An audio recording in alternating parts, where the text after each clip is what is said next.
জামাতে ইসলামী এমন একটি দল, এই দলের কর্মী হওয়ার জন্য 25টা বই পড়তে হয়।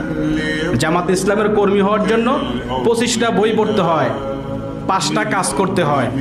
রোকন প্রার্থী হওয়ার জন্য 42টা শর্ত পূরণ করতে হয়, 6টা শর্ত পূরণ করে রোকন হতে হয় এবং 75-এর অধিক বই পড়াশোনা করে পরীক্ষা দিতে হয়।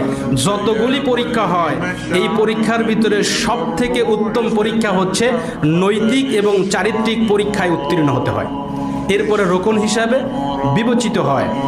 এই সংগঠনটা শুধু সংগঠন নয়, এই সংগঠন যারা করে সবাই মিলে একটা পরিবার। আর এজন্যই দেখবেন বাংলাদেশ জামাত ইসলামীর একজন কর্মীও যদি বিপদে পড়ে, গোটা দল তার পক্ষে গিয়ে দাঁড়িয়ে যায়। এই দলটা শুধু এরকম একটা দল নয়, জামাত ইসলামী এই দল শুধু একটা দল নয়, একটা সংগঠন নয়, এটা হচ্ছে একটা শিক্ষা প্রতিষ্ঠান, একটা উন্মুক্ত বিশ্ববিদ্যালয়। সব শ্রেণীর মানুষ